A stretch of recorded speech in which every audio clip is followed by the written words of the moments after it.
Deutéronome, chapitre 1. Voici les paroles que Moïse adressa à tout Israël, de l'autre côté du Jourdain, dans le désert, dans la plaine, vis-à-vis de Suph, entre Paran, Tophel, Laban, Hatséroth et Dibzahab. Il y a 11 journées depuis Horeb, par le chemin de la montagne de Séhir, jusqu'à Kadès-Barnéa. Dans la 40e année, au 11e mois, le premier du mois, Moïse parla aux enfants d'Israël selon tout ce que l'Éternel lui avait ordonné de leur dire. C'était après qu'il eut battu Sihon, roi des Amoréens, qui habitait à Hesbon, et Og, roi de Basan, qui habitait à Ashtaroth et à Édréi.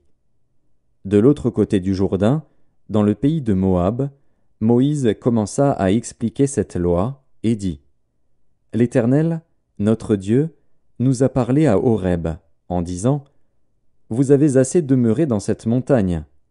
Tournez-vous, et partez. Allez à la montagne des Amoréens et dans tout le voisinage, dans la plaine, sur la montagne, dans la vallée, dans le Midi, sur la côte de la mer, au pays des Cananéens et au Liban, jusqu'au grand fleuve, au fleuve d'Euphrate. Voyez, j'ai mis le pays devant vous. Allez, et prenez possession du pays que l'Éternel a juré à vos pères, Abraham, Isaac et Jacob, de donner à eux et à leur postérité après eux. Dans ce temps-là, je vous dis, je ne puis pas, à moi seul, vous porter. L'Éternel, votre Dieu, vous a multiplié, et vous êtes aujourd'hui aussi nombreux que les étoiles du ciel. Que l'Éternel, le Dieu de vos pères, vous augmente 1000 fois autant, et qu'il vous bénisse comme il vous l'a promis.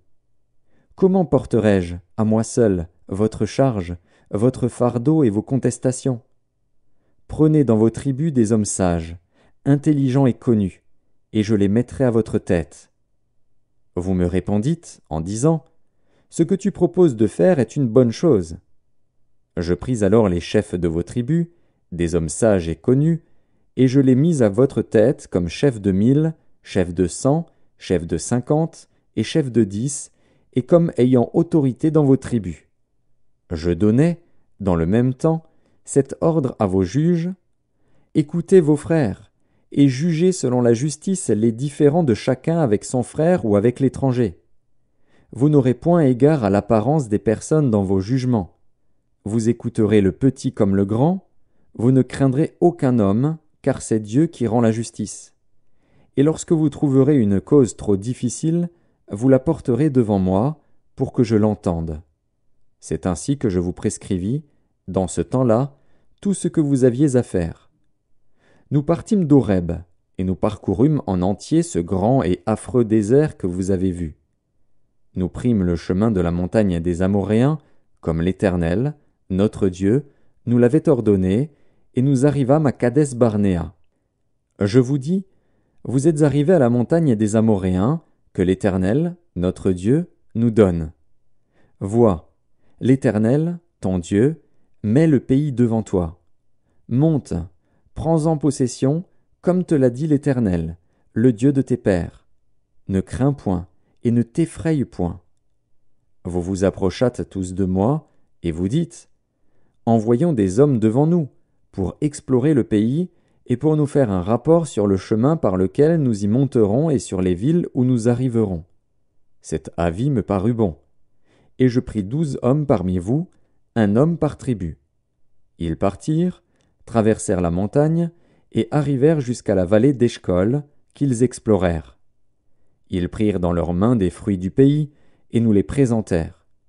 Ils nous firent un rapport, et dirent : C'est un bon pays, que l'Éternel, notre Dieu, nous donne. Mais vous ne voulûtes point y monter, et vous fûtes rebelles à l'ordre de l'Éternel, votre Dieu. Vous murmurâtes dans vos tentes, et vous dites : C'est parce que l'Éternel nous hait, qu'il nous a fait sortir du pays d'Égypte, afin de nous livrer entre les mains des Amoréens et de nous détruire. Où monterions-nous ? Nos frères nous ont fait perdre courage, en disant : C'est un peuple plus grand et de plus haute taille que nous. Ce sont des villes grandes et fortifiées jusqu'au ciel. Nous y avons même vu des enfants d'Anak. Je vous dis, ne vous épouvantez pas, et n'ayez pas peur d'eux.